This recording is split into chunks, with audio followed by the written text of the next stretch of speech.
Gilles Rébibot é um empresário francês sem problemas em esconder as verdadeiras ambições, realizar dinheiro, e consegue fazê-lo, mas ao mesmo tempo cria riqueza e empregos. Nos últimos 5 anos abriu 15 lojas de compra e venda de ouro e joias espalhadas por Paris. Emprega 25 pessoas e quer expandir o negócio, mas diz que em França existe um novo desporto chamado caça aos ricos, em particular aos empresários. A compra de ouro injeta dinheiro de volta na economia. As pessoas que vêm vender-nos joias, ouro, recebem dinheiro, que volta a ser gasto. É positivo. Desenvolvemos-nos, criamos emprego. Atualmente, o diretor de uma empresa não é respeitado. Somos controlados de todas as formas, administrativamente, seja através de controlos específicos da nossa atividade aduaneira e fiscal. Não tem fim. Passamos o nosso tempo a resolver problemas em vez de nos desenvolvermos. Por isso, há uma frustração no nosso setor. Deixa-nos fazer o nosso trabalho e contribuir para a economia francesa, até porque nos pedem para sermos patrióticos. O diretor de uma empresa deve ser patriótico. Defender as cores da bandeira francesa em tempo de crise é uma das mensagens principais do presidente François Hollande em matéria de política fiscal, principalmente numa altura em que é preciso reduzir a despesa do governo, ao mesmo tempo que se paga por um dos sistemas de segurança social mais generosos da Europa. Mas foi o anúncio feito por Hollande sobre os planos de taxar aqueles que ganham mais de 1 milhão de euros por ano em 75% que fez estremecer a elite abastada de França. Um facto que pode agravar-se depois de Bernard Arnault, o homem mais rico de França, ter anunciado em setembro que tentava obter dupla nacionalidade franco-belga. No espaço de poucas horas surgiram rumores de que Arnault tentaria usar a Bélgica como rampa de lançamento para chegar ao Mónaco, rumores desmentidos pelo próprio Arnault, mas que não evitaram títulos fortes nas páginas dos jornais. Vincent Grandy é um advogado fiscal de Paris, diz que desde que François Hollande foi eleito o telefone não parou de tocar. Diretores gerais, empresários e potenciais investidores tentam saber se ainda são bem-vindos em França. Não quer dizer que não gostamos dos ricos. Não gostamos é das fortunas conseguidas de forma muito repentina. Se considerarmos um diretor de uma empresa que enriqueceu demasiado rápido, toda a gente vai dizer que não terá sido de forma honesta. É infeliz o discurso que foi pronunciado pelo novo governo durante e depois da campanha. Foi um discurso de muita suspeita para com os diretores de empresas. Qu'on le veuille ou non, ça a été un discours très soupçonneux à l'égard des chefs d'entreprise. Quer se goste ou não dos ricos, a verdade é que o governo francês gasta mais do que consegue com as receitas fiscais. E François Hollande comprometeu-se a juntar pelo menos 30 mil milhões de euros para cumprir as metas do déficit no final do próximo ano. A taxa de 75% para os mais ricos ainda tem de ser aprovada pela Assembleia Nacional, mas os impostos sobre os rendimentos de capital e heranças estão a aumentar. Não admira, por isso, que os ricos estejam a procurar exílio em paraísos fiscais. Mas num país onde metade da nação ganha menos de 19 mil euros por pessoa ao ano, não se trata só de uma questão de patriotismo, mas de justiça, de não tomar os mais pobres por ingênuos. O que me choca mais neste sistema de pessoas que dizem vou pagar muitos impostos, por isso vou deixar o país, é a atitude radical.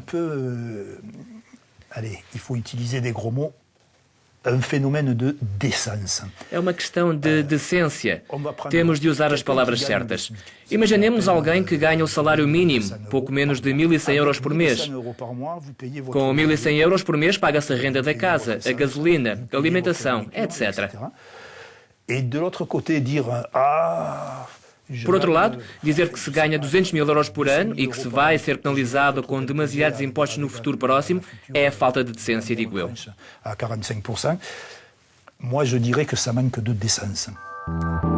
Falta de decência num país onde o fosso entre ricos e pobres é cada vez maior. Um facto ainda mais difícil de digerir para a classe média cada vez mais sufocada é que o êxodo fiscal de França não é nada de novo.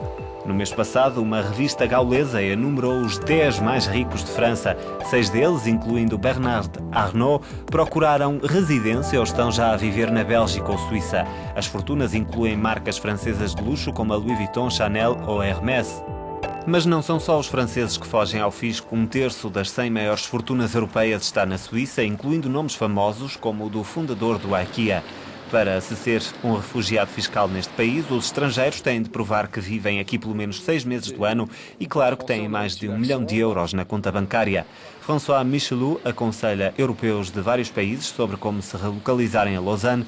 As razões para o exílio variam, mas para grande parte dos franceses, diz Michelou, são os impostos que mais pesam.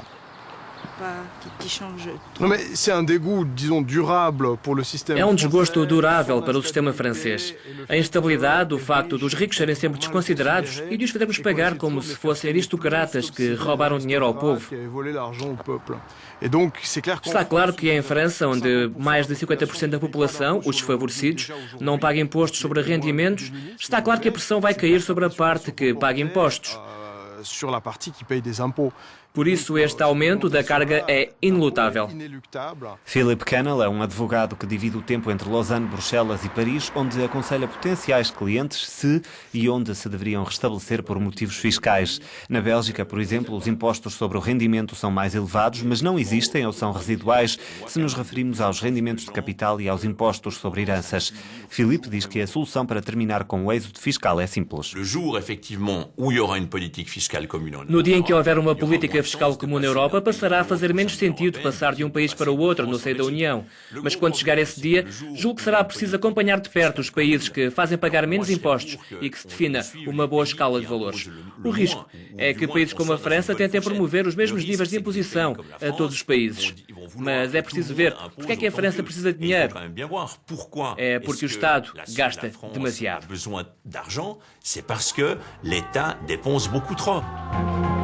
Em matéria de gastos e de impostos, há quem diga que o presidente francês terá de enfrentar o inevitável: reformas laborais e no sistema de pensões para criar crescimento.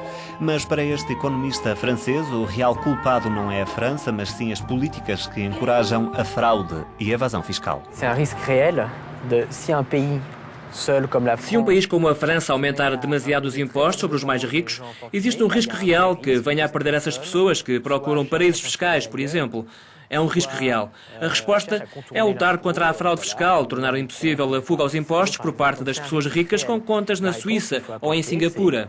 Lutter contre la fraude fiscale, rendre impossible pour les personnes fortunées de ne pas payer d'impôts en ayant des comptes en Suisse et à Singapour, et de l'autre, E, por outro lado, é preciso progredir no caminho da harmonização fiscal.